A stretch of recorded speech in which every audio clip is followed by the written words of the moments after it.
Welcome to Meeting Success, the podcast for the meetings, events, and entertainment industry. I'm Coach Pete Sackel, business and productivity coach and 30-year event production veteran. And I'm going back to my roots to reconnect with top leaders and entrepreneurs to uncover valuable insights on business and mindset. And no doubt, you'll hear some entertaining stories along the way from a colorful cast of characters. Go out and make others feel important. Every week, you will in fact be meeting success. Now, the stage is set, it's showtime.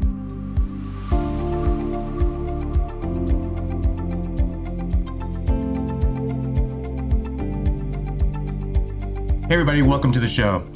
So when you think about the consummate professional, I think the expert in customer service, customer experience, this man always comes to mind for me. Barry Jacobson, welcome to the show. Pete, great to see you. Excited to be here. It's been a while.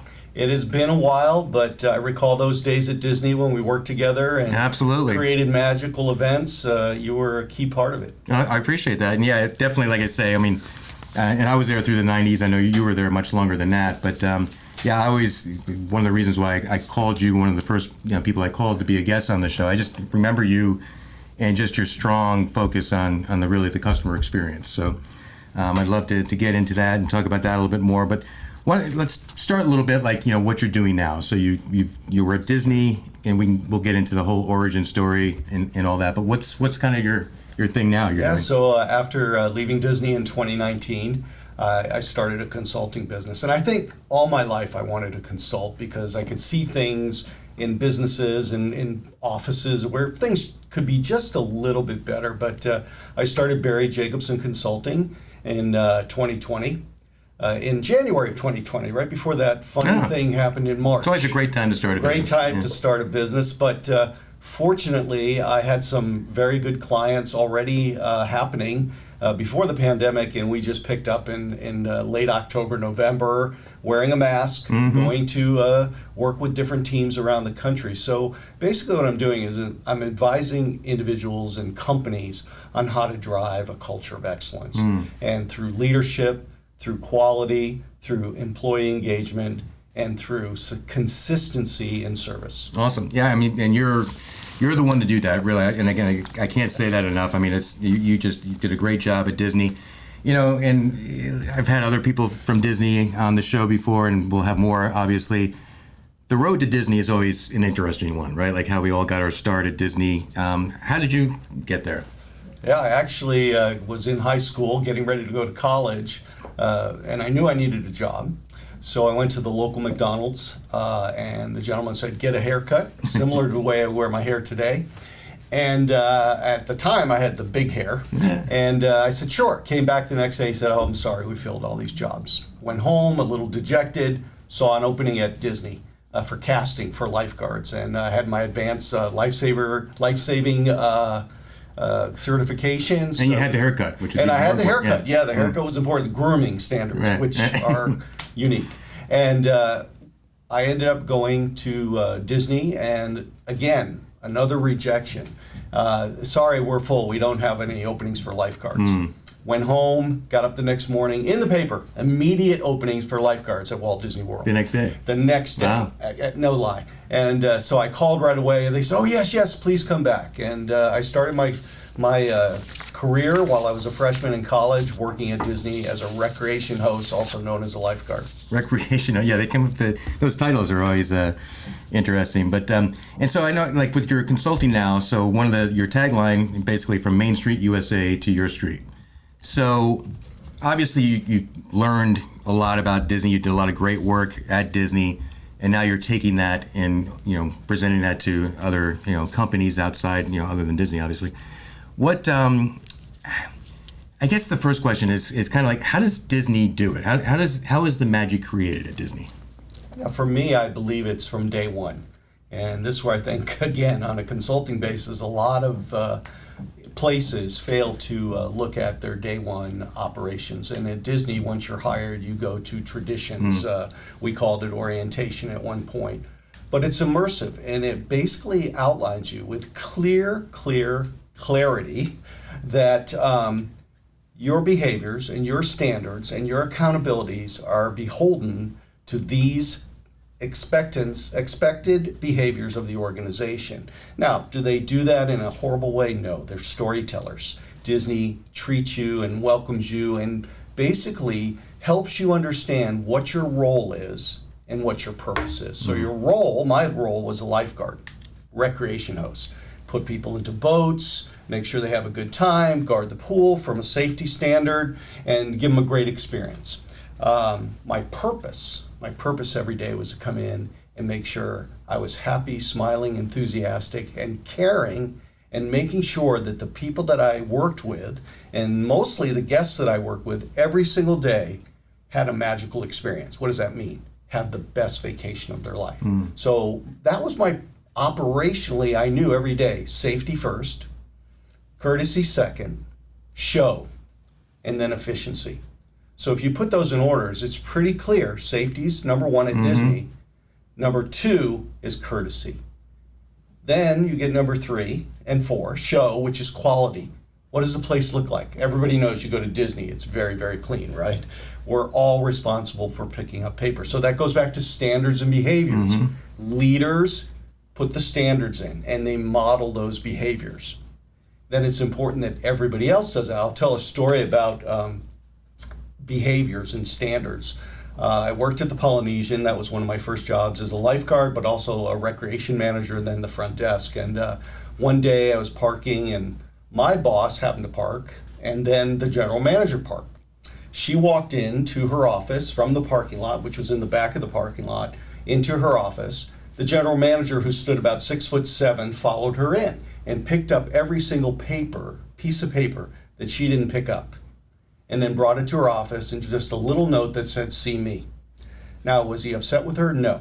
But he reminded her that she sets the standards and behaviors for everybody else in the organization. Yeah. So you must follow those, and you must, if they see you doing it, everybody else will do it. And you'll see the famous picture of Walt Disney picking up paper at Disneyland in front of a trash can. Yeah. I saw that picture a long time ago, and it just still resonates with me because leadership models the behaviors that you need everyone else to follow in the organization. That's from the corporate level all the way down. Yeah, wow. I mean, that's powerful, and it's almost like we could just end the episode now, and that would be such a takeaway, I think, for everybody too. And I think, and again, it always amazes me, and it's funny you say it started with traditions, because that's, again, we had, I think it was Bob and Rick Allen that said the same thing. It was like they went, because I asked that similar question, and they went right there. It was like, well, it starts with traditions. So I think that's, again, when you think about takeaways, that's something that, anybody can take away from this conversation, is that it starts with setting the bar, right? It's that expectation, and then you tell that story, multiple stories to get everybody to really understand the impact and the importance of those expectations and what there is to live up to. And there's countless examples of those. Take someone who's a custodial host that has the responsibility to keep the area clean. Well, if anybody sees them at Disney, they're having a lot of responsibility to tell people which way to go, and that's courtesy, or having fun and creating the show by painting with their brooms a character on the sidewalk. But then at the end of the day, they're also responsible for safety. So if I'm in the middle of sweeping and I unfortunately see somebody getting sick, I'm not going to continue to sweep. I'm going to leave my position and I'm going to go take care of that first. Yeah. Show is my courtesy, be friendly. Show, keep the place clean. Efficiency, I'll get there if I do all those other things. But if somebody goes down and I'm sweeping, I'm there and I'm on my radio and I'm calling for help immediately. Yeah. So everybody knows those from the examples, and even as simple as the way we treat each other. Hey Pete, good morning. We all wear name tags with our first names, and if I was a leader and walked by a group of employees and didn't say good morning, I might not be able to see all their names. Then I wouldn't be managing to the expectation to keep my team members happy so they execute when they're out on stage, as we call it at Disney. Yeah, that's, and I've talked to this about this to other guests as well, the importance of the way you treat your your team, especially your frontline team that are dealing directly with guests or with clients, customers, it's so important to keep that culture going and keep it strong. Yeah, you can't be like a tyrant to your workers and then expect that them, to go out there and, like you say, on stage and treat their guests the way that you want them to be treated. It's got to be all the way through the organization, right? All the way through. And, I was fortunate to have some great mentors working for Disney. And as you know, I spent 15 years in resort operations, culminating with the Grand Floridian, where I was the hotel manager and then the food and beverage manager. Well, that's where I got my introduction to meeting planning. We were in the process of building that 60,000 square foot beautiful convention space at the Grand Floridian. And I got to meet some meeting planners as they rolled in, and the vice president of sales and marketing saw that I was pretty good with people, and he invited me to join that team to open up as a director of convention services. So that's how I really got my start in meetings, other than my first event that I ever did was in my backyard in Windsor Locks, Connecticut, my hometown. We had a local TV host, Colonel Clown, who Colonel Clown. He produced a muscular dystrophy fundraiser every year, and kids got to create a carnival in their backyard. So that was my first event. Thanks to my mom and my sisters, we created an event. I think I still have the poster. And I think we raised $12.48. Nice. But event planning, adjusted for inflation, that would be worth $17 maybe today. But again, those creating experiences are in my mind, from my mom, who was the queen of hospitality and hosting in our home, to even that carnival where we played carnival music in the background. We didn't have to do that, but we did. We decorated the backyard with crepe paper to make it look like a carnival. They gave you the carnival games, like one was, get a board, cut a hole in it, let people stick their face through, and you throw a sponge at them, and then you win a prize. And, you paid for the prizes. Like, I think we gave away lollipops, right? Simple. But the experience to me was the fresh popcorn that we did, the music, the crepe paper, the smell of the popcorn, and the smell of it. It's all those things that today, in my business, I'm still doing meeting planning for several people, but 15 years in resorts, and then 16 years of doing corporate meetings and events and alliance partner events, investor meetings, shareholder meetings. I mean, and you were a part of those. Corporate retreats. Oh yeah, shareholder meeting. We had more, I think, internal meetings at Disney than we had external, but and they were very often the toughest clients too. Yes, those were my clients for 16 years. You talk about experience, right? And I think sometimes it's easy to think of Disney and think, okay, well, yeah, you're having an experience, of course. You're like, your family of four have saved, for years, and you go, of course, you want to have a great experience and everything, but when you think about that experience, I mean, everybody wants to have a good, positive experience when they're interacting with a business. So what do you say to our, you're working with companies, I think, to get them to understand the importance of an experience. What do you say to somebody that's got like maybe it's a small business, but, the importance of experience, and how do they bring that, to their clients? To me, it's pretty simple. It's be nice. It's show care and concern. But it's more than that. So when I work with people, I tell them that their brand is their identity. And your brand is evident from everything you do, from your social media to your website, to how you answer your phones, to the cleanliness of your parking lot as they come to your building, to how you're greeted. It's a multitude of little small details that you must pay attention to. And I think that's where Disney, in their training, they are focused, 100% focused and clear on those standards every single day. Do they slip from time to time? Just like any business. But when I work with companies today, I ask them, number one, what are you doing here? What's your purpose? Okay, so I worked with an orthopedic and spine center. Sure, they're there to get people to walk again or fix a shoulder or a spine, etc., knees, out in Colorado, by the way, where, that is the norm, from all their activities, skiing and hiking and biking. But we got down to the root cause of the day-to-day. Why am I coming to work? Why do I cross that threshold? Why do I clock in every day and come and do what I do? I'm there to care for someone else. I'm responsible for the care of everyone else. So they had all different kinds of titles: medical assistant, patient access representative, lab tech, or whatever they were. We changed that. What did they all become? Care team members. Okay, not too far from cast member. Okay, I'll admit that. But care team members. I care. I care about partnering and doing teamwork every single day to get the work accomplished. I care about the doctor who has 40 patients a day. I care mostly about how that person feels when they come to the doctor's office. I don't say, may I have your insurance card and your ID? I say, good morning. Welcome to XYZ. I'm sorry you're not feeling well. Let's get you into the doctor. Who are you seeing today? Okay, let's have you just take a seat. Would you care for a bottle of water?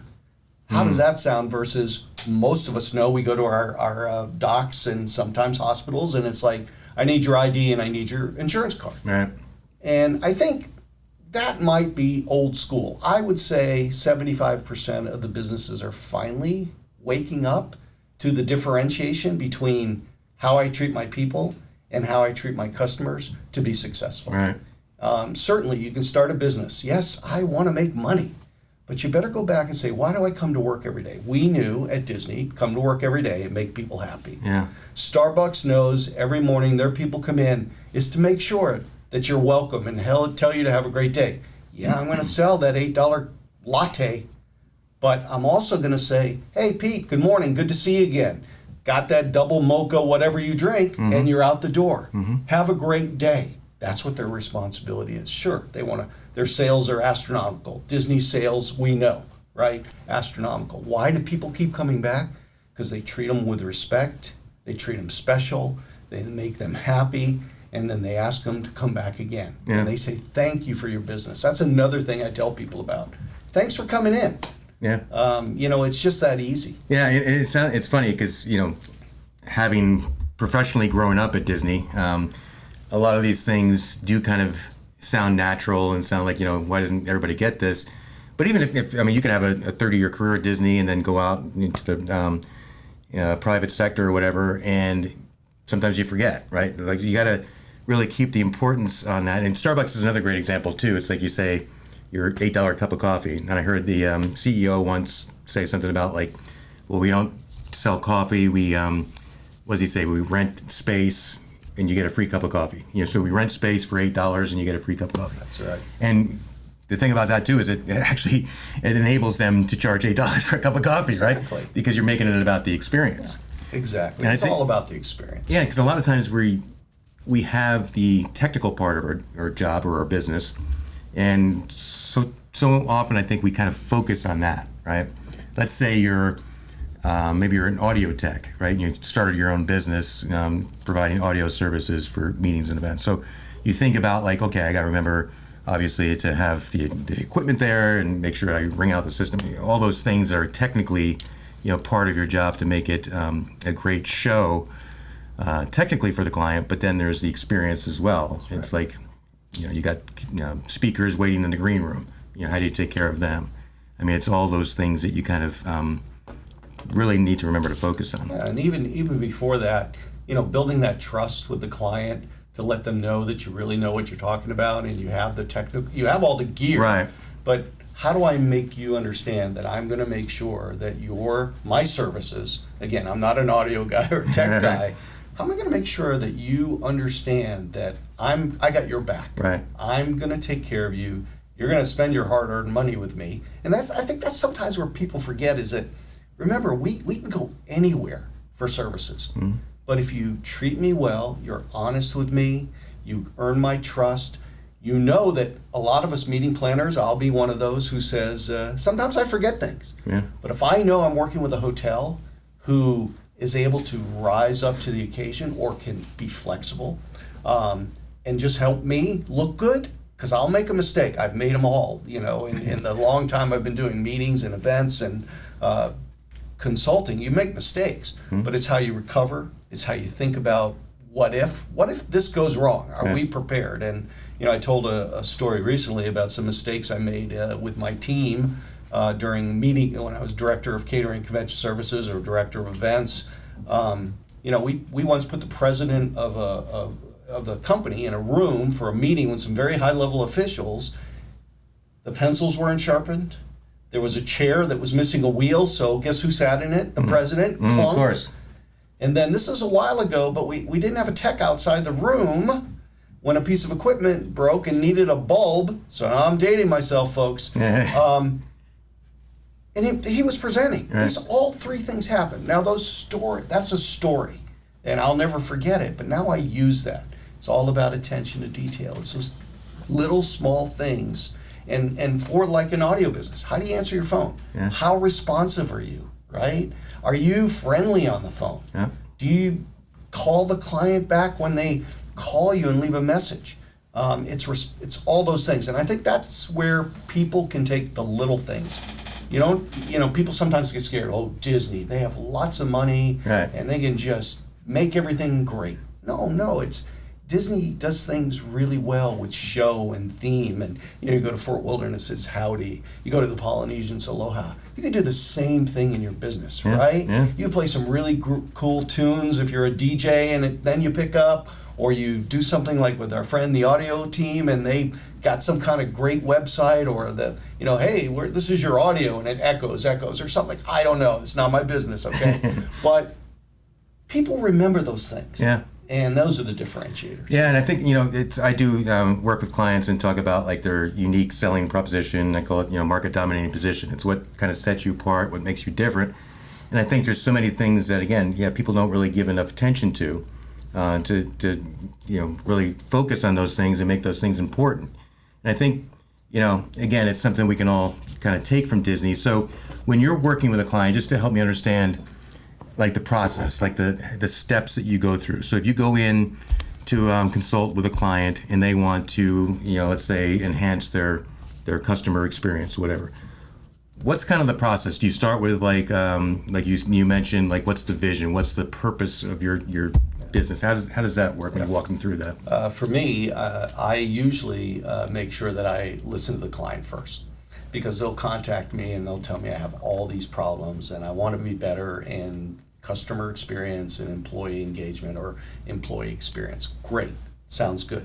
Tell me about your company. Now, of course, I've already done the research online as much as I get, but I want to know about their team. I want to collect as much information as I can. What's been really successful for me is I've done a lot of secret shopping, or undercover boss, if you will. And I like to go and see what's happening. Now, sometimes I'll get information from the client of competition, so I'll go see the competition. But I have done this for an addiction clinic where I checked in, and I was indeed a guest of the addiction clinic with a backstory of some substance abuse. Of course, that was not the case. Of course. But look, I went through their whole process. I mean, they took away all my devices, no razor, no belt, all these things, checking into this place, and but I did a lot of great discovery. And I stayed for 36 hours, and then it was revealed. And some of the guests said, "Yeah, we knew you were too happy." But I changed some things because you see things that happen, and it was all about their guest experience. So think about something that upset these people that are staying there, trying to get well, and they normally do get well. But someone made the decision for the guests that you couldn't have coffee out on the patio, because people were bringing coffee and food, and unfortunately it was out in the middle of the woods, and sometimes varmints can come in from the woods. So someone made a decision, no coffee. Now, one of the things that heals us all is outdoors, right? And certainly we love our caffeine. But you get your coffee in the morning, you sit on a rocking chair up in this beautiful northeast area. The birds are singing, it's a little cool outside, the leaves are falling. That helps you to get well. So as I was listening to these things, what happened was I went to have a cup of coffee out there. Oh, no, you can't have a cup of coffee. We changed that. because of my seeing the guest experience. Right. The CEOs said immediately, absolutely, they can have coffee out there. Prefer they don't have food, and they can understand that. But those are the little things that you learn. They had radios, much like when we had radios back in the early days with no earpieces, right? They were using no earpieces. So what do? I say, look, you guys are transmitting sometimes information that can be sensitive. They're not wearing earpieces. So when I go in, I do a lot of discovery. I usually do an assessment, and then I provide them with opportunities to enhance their experience. And it can be as easy as in a hospital setting or at a doctor's office, instead of the person just sitting down, stand up for a moment, welcome the guests, greet them, show empathy right away. That'll raise their net presenter scores, which everybody, or their Press Ganey scores in the hospitals, where everybody gets so intense about. And I've done that for a sports company, for sporting events, as well as, like I said, the Orthopedic and Spine Center. And the one I did one for a place up in Waukesha, Wisconsin, and I went and saw their competitors. It's young adult to children indoor entertainment centers. And so I went to two of them, and I went to theirs, and they were remarkably, incredibly 5,000 steps above these other two places. But what they were lacking was a good onboarding program, good training, which we presented to some younger individuals, because, young people, 16 to 18-year-olds, they're still learning about all those things that are important in business. So how do you create a customer service program for them that's easy to understand? Right. And so I came up with a program. It's 5 letters. Those 5 letters, all you got to remember are these. Now, if you take the first letter, guest, of G-U-E-S-T, guest, the 5 letters, it's greet everybody with a smile. Anybody can understand that. But when you train it, you take it a step further. That's where, what does our parking look like? Is everybody picking up paper? Is everybody answering the phone properly?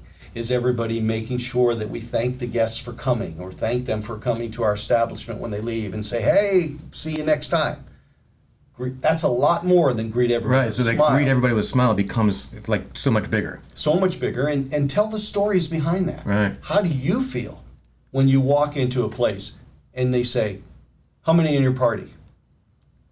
Well, are you joining us for dinner? No, I came into this restaurant because I want to buy a sport coat and a pair of slacks. Right. Who is training to that? Right. Welcome. Oh, I see there's a party of 2. Welcome. We're so glad you're here to join us for dinner. May I seat you? Yeah. So different than party of 2 or are you here for dinner? Yeah. No, it's crazy. I think what's interesting about that too is that you're hitting 2 areas. So you're doing it strategically, or you're doing it logistically, I guess, and which is very important, because that's the thing that's scalable, right, and teachable. You have to have certain things, like the Marriott famously, "It's my pleasure."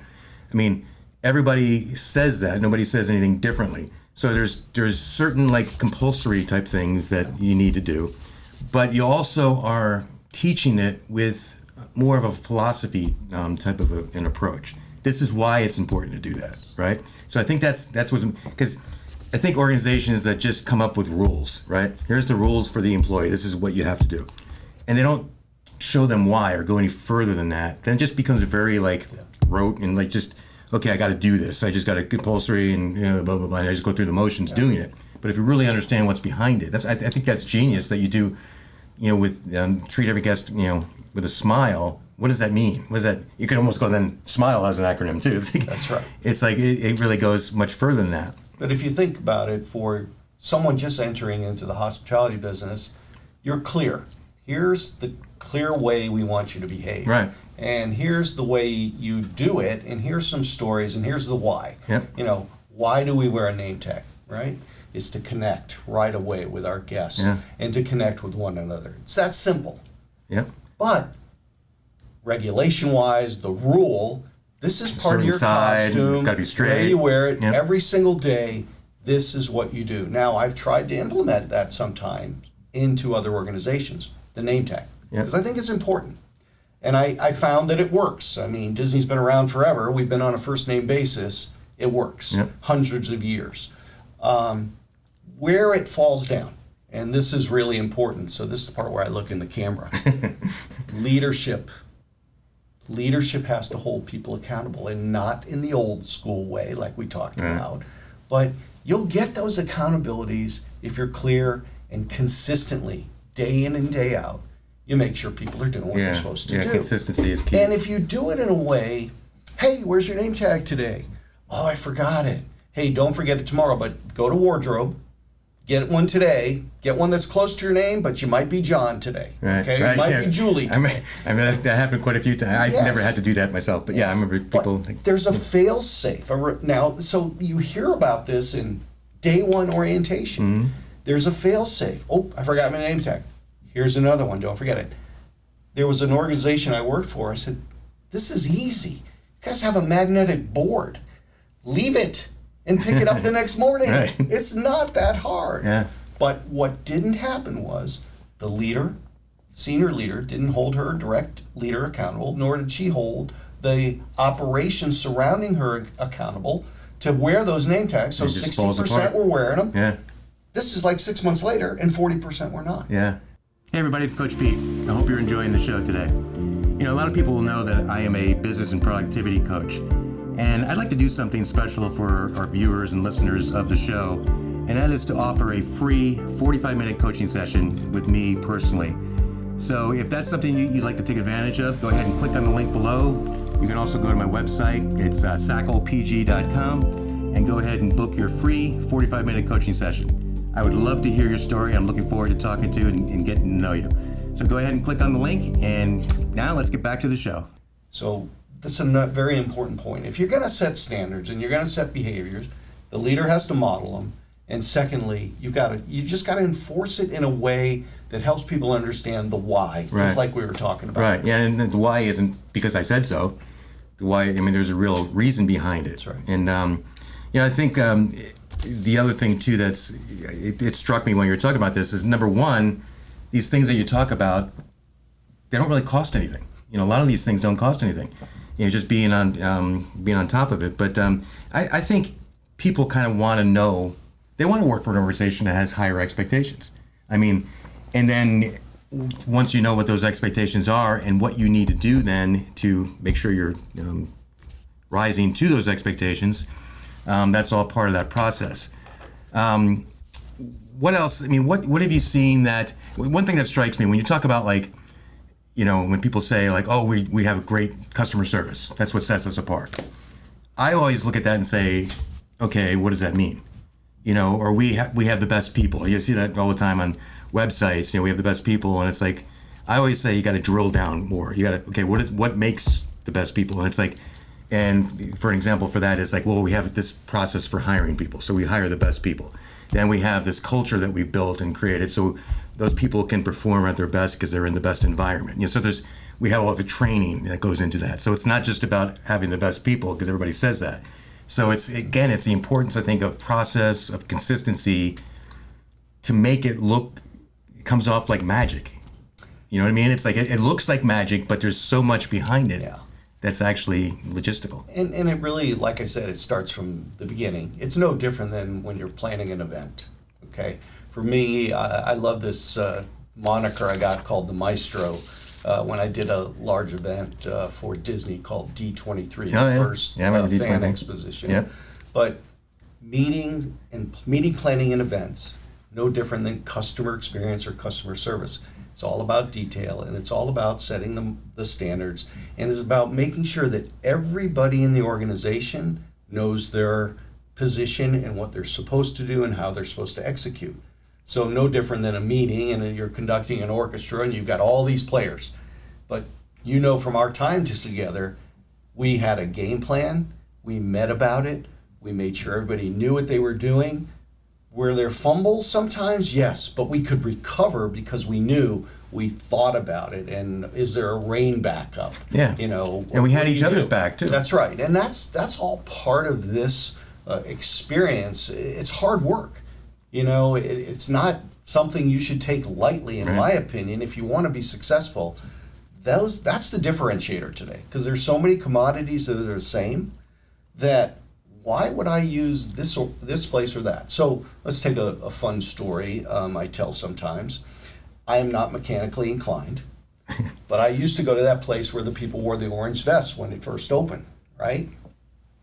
And God almighty, you could find a person on every aisle, and a guy like me would say, I need a whatchamacallit for a whoosie jig, can you help me? I got it. Then they lost that. And some other company came in blue vests. We're going to do it better, right? The blue vest guys. I'm a little slow, and now I know what he's talking about. They're really great, and boy, same. Now I'm going to go to the blue place, because the orange guys fell off a little. Yeah, you're right. Wait a minute. What happened to the guys in the blue? They went a little crazy in most recent years. No service. Try to get somebody to answer the phone. Can't find anybody. Horrible. Okay. Well, there's these guys that came along with red vests. Now, they've been around for a long time, and they were that neighborhood kind of place you could go when you needed a whatchamacallit or a whoosie what, right? And you could go there, right? Well, my story with the guys in the red vest is that I broke a fixture in my house from the original builder. Where am I going to find this? I finally find it online. I go to orange, they didn't have it. I go to blue, they didn't have it. I went to red, got it. No, they didn't have it. He'd order it for me. And I said, okay, well, is this pretty easy to install? He goes, yeah, you just have to take these red wires and the blue. I said, hold on, you got the wrong guy. I don't know what to do. He goes, well, when are you going to be home today? I said, well, I'll be home in the next 30, 40 minutes. He goes, I get off at 4:30. I'll come by your house. I'll help you put it up. I was like, what? Now I proceeded to buy $45 worth of barbecue stuff that I probably didn't need. So these are the things that you got to think about. Any business today, think about what it's like to do business with you. Are you making it easy? Are you friendly? Is your website good enough for me to deal with? Okay, maybe I don't want a chat bot. Maybe I don't want a phone tree. How can I talk to somebody? I feel like we should do reverse phone trees now, right? The first thing you get is press 1 if you want to talk to somebody. Not on the 8th prompt, right? Because most of us are struggling today with technology. We're struggling with a lot of information, and we just want to talk to somebody. So make that available, right? Don't make me go through 9 prompts to get somewhere. Right. So these are the kind of things I put in people's heads. Now, they could choose to do it or not. And to your point, some things cost money, right? You might have to have more labor if you're going to answer the phone instead of giving me a chat bot or making me say this if you want this or this if you want that, or on and on and on, right? But find savings. One of the things I talk about is how do you find savings to be able to do the things that benefit your employees and benefit your guests or your customer, right? So I'm talking to some Porsche dealers, and I said, it's all about listening to the customer. And you guys are not selling one Porsche. You're selling a guy who this is his lifestyle. I'm on my 5th Porsche. And when I come in, I said, this guy wants the all-weather mats thrown into the deal. And I don't own a Porsche, but I own another car, and I know those things cost $250. Well, I'm sure for that high end of a vehicle, they could be $1,200. Maybe they don't cost $1,200. So we had this whole discussion. I said, well, how many people do you have to make that deal for? I don't know, maybe 10 a year. I said, okay, what do those cost? Okay, so I'm thinking there's 100% markup or there's, 200% markup. I said, okay, how do you save that money somewhere else? Could you engage the guys in the shop that use the shop rags and say, hey, reduce your costs for me and I'm throwing you guys a pizza party, or everybody gets a $100 bonus. I guarantee you can save money in your organization. We did it at Disney. Turn the lights off, right? Save on electricity. I'm a nut now in my house. I'm shutting off lights all the time, right? But there's ways to save money so that you can put it into the things that are important. Right. Yeah. I mean, that's, one thing that strikes me too as we're talking is it might be kind of intimidating or whatever for a business owner to kind of hear this. It's like there's so many things to kind of think about and look at. And I think the importance of a outside perspective is something that, it's why you created your business. It's why I'm doing the coaching, just to have somebody to come in and look at things differently. Like you say, your example of going to the addiction clinic as a guest, and seeing things that are not going to be seen. That was the other thing I was thinking of is these things are inexpensive, and they're also, observations that you might not be thinking of. So I think it's the importance of having somebody, a third party to help you. And I think we're all good at that. I mean, everybody has an opinion and an observation and what's great and what isn't great. But, I'm blessed that my life has been one enriched with seeing experiences internationally, domestically, great guest experience, being a meeting planner all throughout the United States and overseas, and working with different organizations, different hotel companies, different AV providers. It all comes down to trust. It all comes down to making sure that we're going to create something on the other end that is what is expected by our clients. Right? So if I'm a meeting professional, I've got to have the right vendors surrounding me that I know are going to deliver every single time without question, or are going to have my back immediately. I worked with a furniture company and event company out in Vegas for an event I did out there. And client came in, did not like the color of the couches. Because we set the room up really, really fun. It wasn't your standard meeting set. And by golly, they got me new couches by the next morning, and the color that the guy wanted, and they found them. And so would I use them again? Heck yes. Yeah. They're great. Yeah, I mean, it's just that little thing, too. And, it's funny. It's like I always say, too, there's opportunities. And like if you, like you say, we all make mistakes, right? And we've all been on both sides of that. And I always thought that when a mistake is made or something happens that you haven't foreseen, there's an opportunity to really step it up even more, right? So if you're checking into a hotel and they've lost your reservation, let's say, they made a mistake and they lost your reservation. Well, now they have an opportunity to do something for you. So maybe they upgrade you, and so now all of a sudden you're going to be telling friends about that. It's like, man, this is a great experience. I went in, I got an upgrade and everything. But it started with them losing your reservation. So those mistakes can really be a valuable and important thing. Yeah, we had a situation once. I told you this story, but it's good for everybody to hear. Is many years ago when I was a director of meetings and events and had responsibility for convention services, we had a huge client that managed jewelry stores all throughout the United States. And this was probably their 10th year coming to Disney, 5,000 people, party in the park. So they booked their party in Hollywood Studios. And I got a call from our marketing folks and said, no, you got to move this event. This was the week of. We planned an XYZ event. You guys didn't tell us. We booked the space. No, we booked the space. So I had to get on the phone. And the first thing I said to this professional meeting planner was, first of all, I want to tell you that I need your help, and I'm in trouble, and we've made a huge mistake. Okay, what is it? I said, I need to move your park party from Disney's Hollywood Studios to the Magic Kingdom. Well, they'd already sent out the list, and they just didn't have hotels at Disney property. They were bringing, this is 5,000 people. This is a major production. He goes, you what? So I explained again. I said, here's what I'll do. If you'll move your party. Now, it's a pretty good deal going from Hollywood Studios to Magic Kingdom, right? More attractions, different. If you'll move your party, I'll give you $25,000 in in-kind service, and I'll shave my head. And he goes, you'll shave your head? I go, I'll shave my head. He didn't care about the $25,000. He didn't care. He says, done. I said, okay. Now I had to figure out, because I'm a little vain, Pete, with my hair. I went to wardrobe. I went to cosmetology, and they made me a bald head. And you're talking probably 20 years, 25 years ago. And I come walking down Main Street, USA with my convention services manager who had the file. And this is the first time I'm meeting Bob Knapp, one of the greatest guys in the world, and he just falls out. I mean, he lays down on the ground hysterically laughing. And he had a great party, great event, great experience. Now, fast forward to 10 or 15 years later, he's retiring from that job. And he's going to retire, but he never does retire.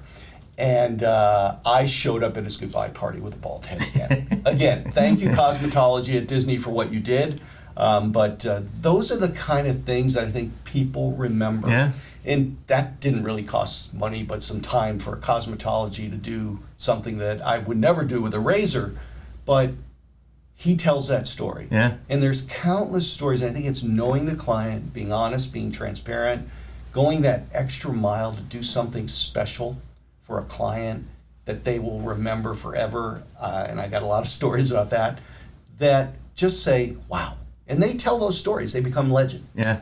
Yeah, and I think, again, it's easy for us to sometimes say, it's like, oh, I don't have time for that. It's like, we get so caught up in like what we're doing and we're so busy and all that we kind of lose sight of really what's important. And it's like, it's connecting, it's creating those experiences for your clients, for your guests, for your cast members, for your team members, whatever it might be. But so obviously a very rich career, Disney for many years. You went into the Dallas Cowboys right after Disney, which Yes. must have been a little bit of an adjustment. And then you briefly spent some time in Vegas as well. And you mentioned stories, and it's one of the things that I think on the intro to the show I talk about, like the fact that you're going to be hearing a lot of stories because the meetings and events industry is filled with lots cast of characters. I think we have time for maybe one more story. What kind of comes to your mind as like maybe like a crazy thing that happened in one of your ventures here that you'd like to share? Yeah, There's probably some stories you don't want to share. Yeah, no, there's probably some I don't. But I always think about just the team pulling together to make something happen. And so we had early on in our venture at the Grand Floridian, the first convention center actually, I think, built the third after Contemporary and Yacht and Beach Club and Grand, I think. Quick story on Yes. that. So I worked at the Contemporary. Do you realize what the people that worked at the Contemporary used to call the Grand Floridian? No. The Red Roof Inn. Ah, the Red Roof Inn, yes. Well, I worked at the Contemporary, the Polynesian, and the Grand, and I thought we called it the Mistake on the Lake. But so we, early on in our group business, we had a very important group, NBC Universal, and we decided, and the meeting planner wanted to do a breakfast for about 350 people on what was known as the Sago K lawn. It's a lawn adjacent to the convention center that overlooks the castle. What a beautiful spot for you to have a morning breakfast in the month of May in Central Florida. Great, no problem. I see where this is going. We get up the next morning, I'm there, 6-something in the morning, I'm the director of convention services, team's there, and the meeting planner comes down and he is beside himself because the grass is soaked. Maybe some sprinklers, but mostly from Central Florida, the dew.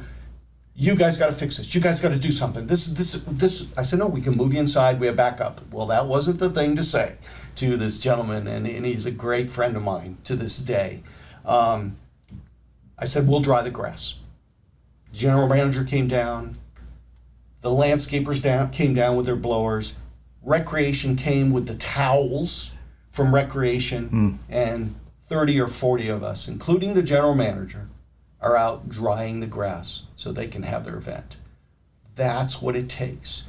And there's a million stories, as you and I have talked about, that I've been fortunate enough that have helped me, not only in the meeting side, but in the lifestyle side for people, and taking care of our employees and taking care of our guests, taking care of our customers, that my career has just brought me here. And knock on wood, thank goodness for my mom, who taught me hospitality from a very young age. Yeah, that's awesome. I think the thing that Disney really gets right too is, and that was just a great example of that whole, the show must go on, and we're all in this together. We all know the vision, right? So again, it's that combination of knowing the vision, knowing the expectations, and then knowing what your role is in that part, in that we all are kind of supporting each other.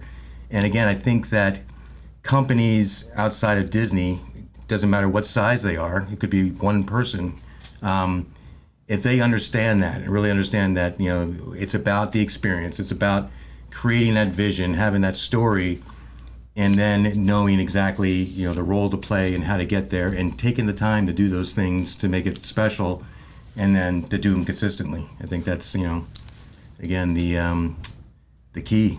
Yeah, it's like I said, it's not easy work. Right. It's something that you have to focus on and every single day, which again is hard, but it can be done. Yeah, and the payoff I think is definitely worth it in the end. So I think with that, Barry, again, thank you so much for your time. It was great seeing you again. Thanks, Pete. And always a pleasure. We'll have you back and tell some more of those stories. I'm sure there's, we could probably going on for hours just talking about some of the stories. I think, I was going to ask you too, the D23. I think that was that the event that we did at the Contemporary. If you remember, we had like a baseball field, and I think Mickey was up at bat, and he hit the ball, and it hit the air wall, and the pyro, and the air wall opens up, and we had real grass. We literally had sod in the Contemporary ballroom, the Fantasia ballroom, and put it down. And you talk about like detail and kind of over the top. And the thing about it is, it doesn't matter where you go with your brand. It's always making sure you're representing your brand at the highest level. And with Disney, certainly they got plenty of tools. But sometimes you don't have those tools, so you bring that brand in wherever you can do it. So like when we did D23 at the Anaheim Convention Center, we had Disneyland right across the street. So how do we take that Disneyland experience and bring it right into the Anaheim Convention Center? Well, we work with the Convention Center to use our team members, those happy, smiling, enthusiastic Disney cast members who know the drill, but we also brought in Mickey Mouse ice cream bars and the hot dog from Main Street and the pretzel that's shaped like Mickey to create that environment and partner with the convention center to figure that out, to create, again, you go back to it, the experience. I'll never forget going into that last story, and the wheelchairs for the disabled guests all had names of non-Disney parks on them. So they were borrowed from throughout the entire Anaheim Greater Convention area. I sent somebody on an errand. I said, we got to fix this. She ran over to the park. She partnered with our folks who help with the disabled guests. We were able to bring those in. They had the Disneyland logo on the back. That's the detail. Yeah. So that's the experience. And as I encourage everybody, if you want to drive success and drive profitability, think about the details and think about those small details that are going to help you be greater with your customer service and greater with your employee experience. Awesome. So we'll leave it there. So how can people find you? BarryJacobsonConsulting.com. It's my website, and I'm always available at my personal email, barryjacobson1@me.com. And it's been a journey. It's been fun. There are so many great companies out there that just want to enrich and grow further in their deliverable to their employees and to their customers. So I help them a little bit. Awesome. I'm sure you do. So, give Barry a call, definitely. And so again, thanks Barry, Pete, for your time. Thanks also to C47 Digital Studios, Tony Golden, our producer and technician here. Josh Pies is actually the owner of C47 Digital Studios. This is podcast is being recorded at C47 Digital Studios. Also, check out Josh's podcast called Bootstrapped Unicorns. And thank you again to our listeners and viewers, and hope you enjoyed Meeting Success today. Until next time, this is Coach Pete saying bye for now.